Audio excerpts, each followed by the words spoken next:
My question is not really for anyone specifically, but in terms of pausing before you ask a question, how long is too long, if that makes sense? Because anytime I'm practicing and it seems like I need some time to think, I always end up taking more than I would like. So if I could just have some assistance with that, please. Sure. Did anyone want to take that question? Liz, maybe?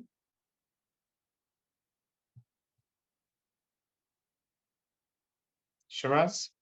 I think Liz is speaking, but she's on mute. Thank you. Yes, so it's one of those questions where it's a bit like, how long is a piece of string? I think for the person, for you, it will feel like it's longer, just because you will feel a bit of pressure because you'll think that everybody's waiting for your answer. I think you have to base it on gut instinct.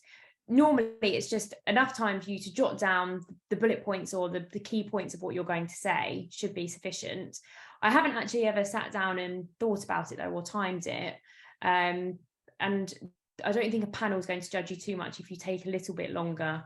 Obviously, if you sat there for 5 minutes, but I don't think you're talking that extreme. Are you able to provide, how long are you normally waiting when or what's your pause duration?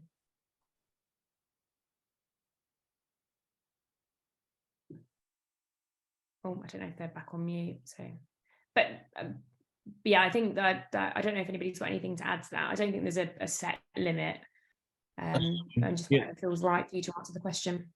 The only thing I would add is, because I used to think about this, how long is it all right to pause for? It's kind of it's off the back of what you said. I always used to write questions down. So if I needed to pause, I would use the time that I wrote the question down and then quickly jotted bullet points down as my pausing time, because that to me felt natural. But if you want to write it down and then pause for a bit longer, I can't see it being the be all and end all. I have a controversial opinion.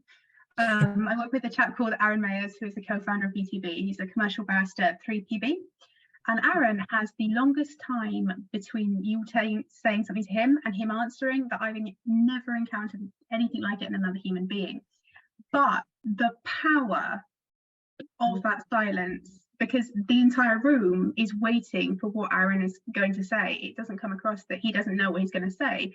It comes across as he is so confident and he is so comfortable and he's considering your answer, and this is going to be valuable and it's going to come across as powerful, right? That when I see him do that, I think I want to be you when I grow up. So I would advocate for not feeling comfortable with a longer pause, because, you know, personally having seen it in action, I think it's powerful. I think it's what makes him, you know, a great advocate, or one of the things it does. So. Perfect. Thank you very much. I hope that answered your question, Miracle. Yes, very much. Thank you. We have another question here from Alice Grocott. Alice, did you want to ask your question?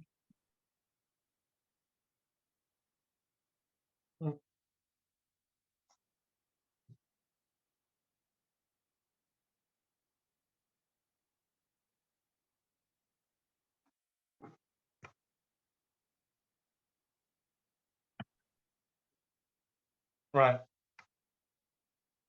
I think you're unmuted now. No? Okay, I'll ask it for her. So I think the question here in the chat bar is, how many mini pupilages would you recommend having for a successful pupilage application? Did anyone want to take that question? I mean, the feedback that we've gotten from practitioners is that more than kind of 3 is unneeded, and then, you know, you get into seeing candidates who have 8 or 9, excessive, too much. So I think, you know, a good 3 that have relevance to you, that are sets that you would like to apply for in your practice area, is generally the feedback that I've had in my interaction with chambers on the subjects of mini pupilages. I would agree. I don't think you need lots of mini pupilages. if you can get them, and the more the better. It gives you the opportunity to see different areas of law, but you don't necessarily have to put them all down in your application either, because it does make them very, very long, and it's more for you to write about. So it's about tailoring it. And I completely agree with what Imogen said, that it's using the ones that are relevant. So and I've heard that 3 is generally a good guide.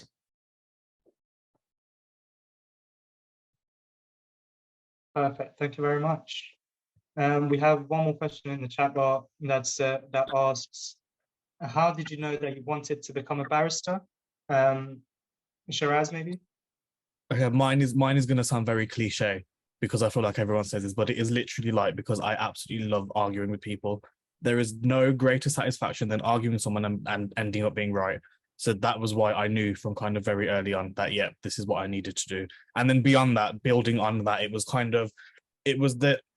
the element of kind of wanting to have the responsibility and kind of have someone else believe in me that I'm going to bring their case and get this outcome for them. And I think all of those things put together, that's what really made me think that, okay, yeah, the bar is probably where I need to go. And I enjoyed doing things like moots and debates and all of those things. And I thought, okay, if I enjoy all of this, because a lot of people don't, it lended itself nicely down that path.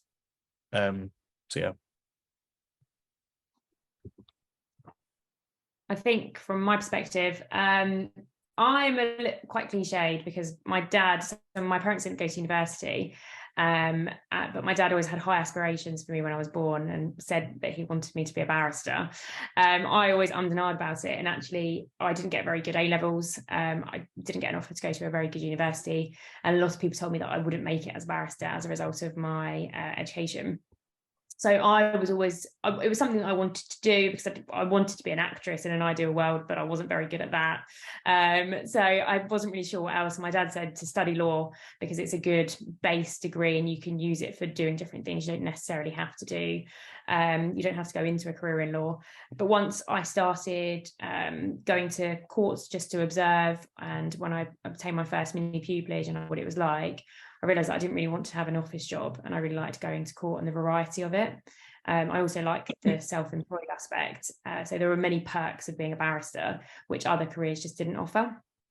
So I came to it probably a little bit later, and followed my dad's dream for me after all. But yeah, a bit different. Perfect. Thank you very much. I think we have a question from Vanessa Adiku. Vanessa, did you want to ask your question? Can you unmute yourself? Is that perfect? Hello, just thank you so much for holding this event. Firstly, I wanted to ask a question for Elizabeth. I've got an interview coming up, and I've written down your 4 generic debate, advocacy, ethics. I was trying to quickly write as you were speaking, but I didn't write everything. So, you know, when you're speaking about the advocacy exercise, if you're applying for a chambers and you're hoping that you'd get to work in the public law department, should I be looking more at recent public law cases to public law, or should I be looking at policy? So what the government's kind of putting out, what should I do to prepare for that advocacy section that you mentioned? Because there's so much going on. Well, firstly, congratulations on having an interview, because that's really is great. So well done to you. Yeah, thank you.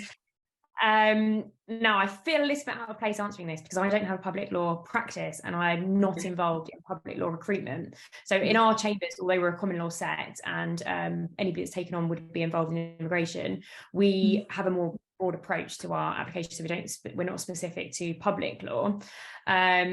So I would consider, I mean, the only approach that I could really suggest is to go broad and to go try and cover as much as you can. Like I say, for the first round interview, though, it's more about trying to get to know you in any event. Okay. And so I haven't come across people that have applied for public law sets where they've had a specific public law advocacy exercise, but that doesn't mean that it doesn't happen. I wonder whether Imogen might have more experience from this from the academy, where if there's been applicants that have applied for public law sets.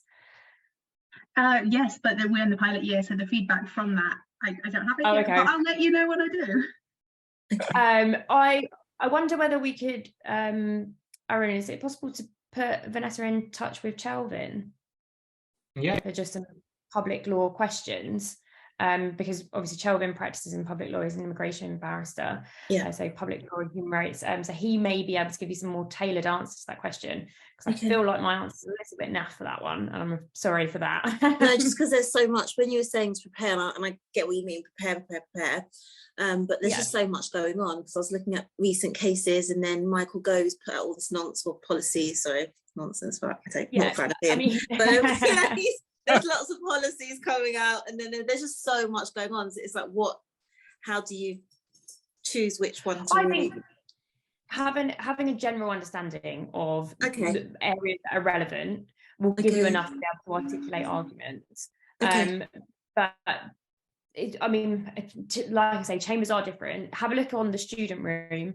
I think that's quite a good resource. Yeah, I noticed that. And type. You can go back through all of the old threads, and you can search for a specific chambers. So type in the name and go through. A lot of the questions will be, has anybody heard from this? But sometimes people actually do put in, oh yeah, the interview was good, and they'll share their feedback. And the chambers itself may also publicise what they do as their process. So good luck, and maybe message Arun at the end and see whether we can get you in contact with Shelvin, who may be able to offer you something a bit more specific. Okay, and just the second question, the last question I had was, your last point was ethics. You said generic, debate, advocacy, ethics. What fell under ethics? Was that your 10 points? So ethics is ethics-based questions where they're looking at the duties. So you may be asked a question. You don't always get these in first round interviews. You may get them in this, you may get them in a second round, but they could come up in either place, because like I said, there's no structure for either chambers. But in terms of an ethics-based question, it's usually a problem question, such as you arrive at court, you're going to give a plea mitigation, and your client, you do the plea mitigation, and you do it on the basis that he's sober, he's given up alcohol, he's been going to Alcoholics Anonymous.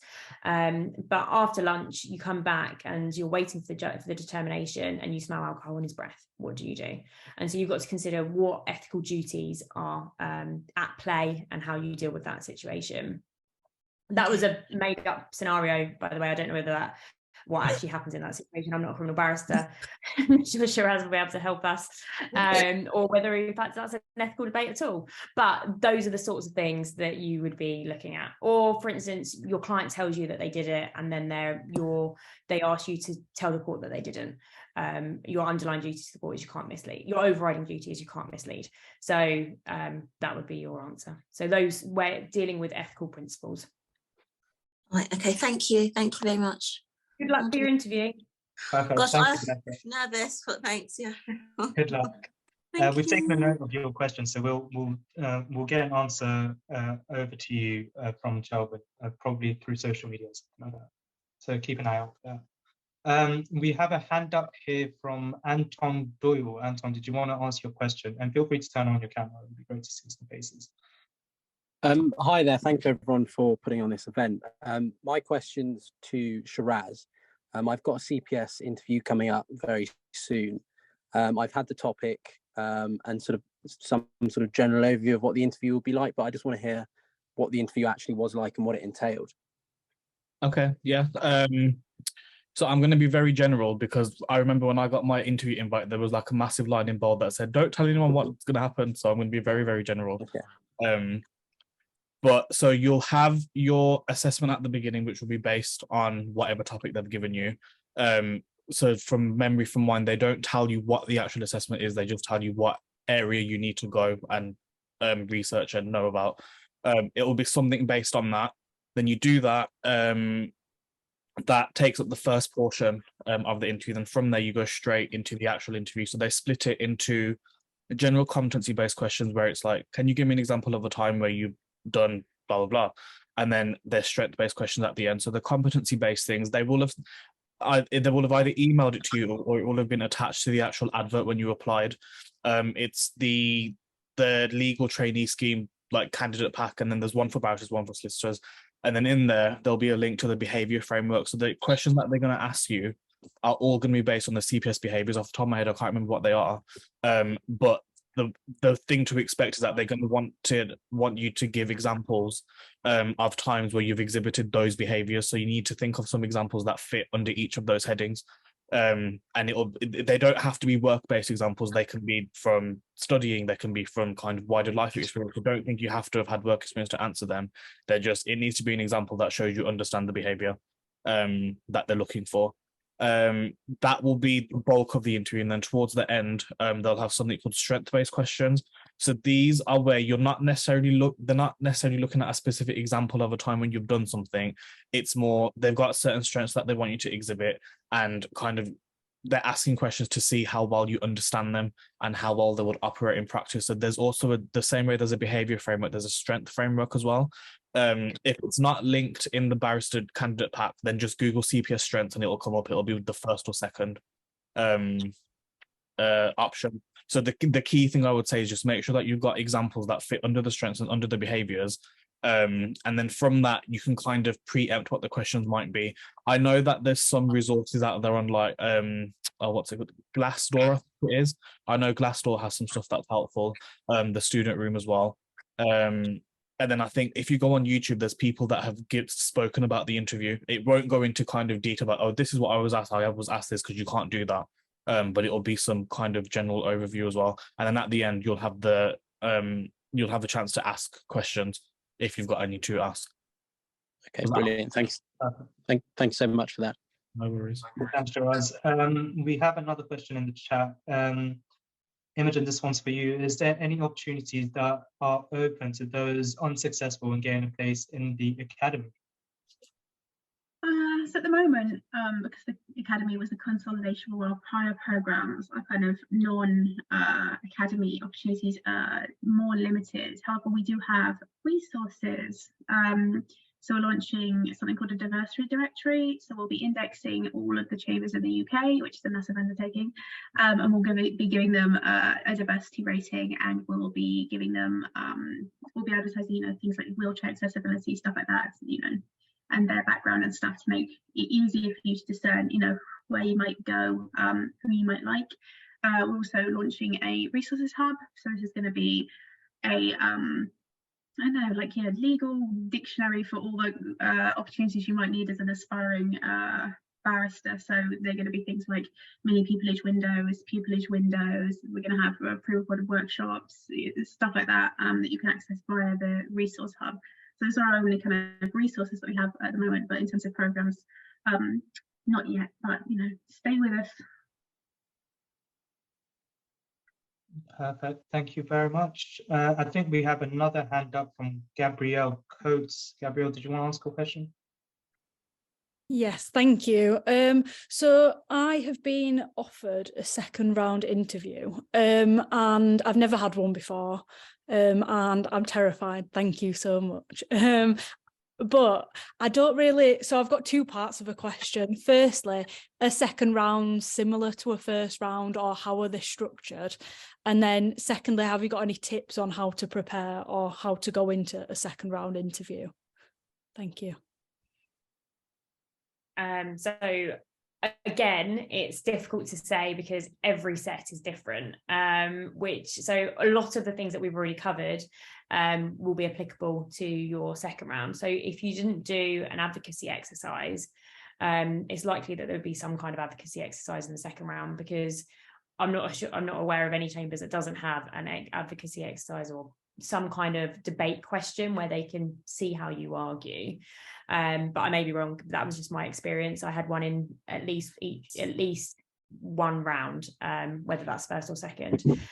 They tend to be a bit more intense and they tend to be longer. But the same principles apply. It's the same. They're still looking to get to know you, looking to see how you deal with under pressure. It's a very good sign that you've got a second round interview. So that should hopefully fill you with some confidence going forward. And it means that you've demonstrated that you've got what it takes. So now it's just it's just the final bit. It's the final hurdle. It's very tough. But the same principles for the first and second round. So whatever you did on the first round, do it again. Thank you. Thank you so much, Liz. We have come to the end of our allocated time. We do have a couple of more questions, so if the panelists don't mind answering a couple of more questions before we turn off, then I'll be very grateful. So, apologies. So for online interviews, would you suggest looking into the camera directly or the panelists on the screen? Similarly, would you have any tips on maintaining good eye contact, body language in interviews? Okay, you go. You're probably better asked this. You had some online interviews, didn't you? Yeah, my final round with CPS was online. So I think the first thing I'm going to say is don't stress about it too much, because if you don't happen to be looking directly at them, they're not going to mark you down and say, oh no, this person can't get pupillage. Just do whatever feels natural to you. But for me, it's more natural to actually look at the screen where I can see the people, because obviously the camera is usually a bit higher. If I look at the camera, I feel like I'm staring into space. So just whatever suits you and whatever you feel more comfortable doing, it should be fine, because it's not going to majorly change how you present on the screen. And then just general interview etiquette. Something that I do really badly, especially when it's on the screen, is I tend to look away when I'm speaking, but in an interview, you have to obviously not do that. So now I'm mindful of it. So now I'm going to look like I'm looking directly at the screen. So obviously just make sure you're looking at the screen and not into the corner of the room or something, whether it's at the screen or the camera, whatever, just in the direction of the screen. Try not to interrupt when a question is being asked, because one, it will throw you off, it will throw the interviewer off, and then I think it just derails things a bit. So just sit, listen to the question, pause if you need to, make sure you've understood the question, and don't be afraid to ask them to repeat it if you feel like you've missed it, and just let them finish so you've got that time. Try not to speak too fast. Again, I'm going to sound like a hypocrite, because I know 100% that I've spoken at 100 miles an hour during this call, because I haven't actually had to do proper advocacy for a while, because I'm waiting to start pupillage, so it was me being thrown back into public speaking. Try and speak, obviously not snail's pace, but at a natural pace where it's easy enough for them to kind of pick up, because they'll be making notes of what you're saying as well. So make it easy for them to make notes. A tip somebody else gave me was, if you can see a pen, if it's online, you probably can't. If you can see a pen, see how fast they're writing. If it looks like they're literally just scribbling lines, you're speaking too fast. So give it enough time for them to acknowledge what you're saying. I think those would be the main things, and kind of like sit up straight. Again, hypocrite, because I know that I slouch, but sit up straight. It helps with projecting your voice as well, because if you hunch, then you're naturally going to sound a bit like you're muffled. I think those are the key things. There's nothing else that I can think of. Elizabeth, I don't know if you've got anything to add on to that. No, I think we've covered everything. Yeah, there's all some great points. And just a last one before we finish is, would paralegal or advocacy experience be more valuable for someone who wants to practice in family law? This is a question from Amna. So it's difficult to answer, because you get different skills and experiences from both. I would look at my application and see what I was missing. If you've got advocacy that you can demonstrate elsewhere, so if you've done mooting, debating, but you don't have much family law experience, then paralegaling is the way to go, because you're going to experience hands-on practical experience. You're going to be dealing with clients, you're going to be drafting documents, and that's all very good. Whereas if it was the other way around and you've got all of that experience, you've done drafting, you've dealt with clients, but you haven't done any advocacy, then I'd recommend going for the advocacy route. So look at what your application's missing and try and hone your application. And it may be that you'll do one role and then you'll feel like you've exhausted it and you want to do the other.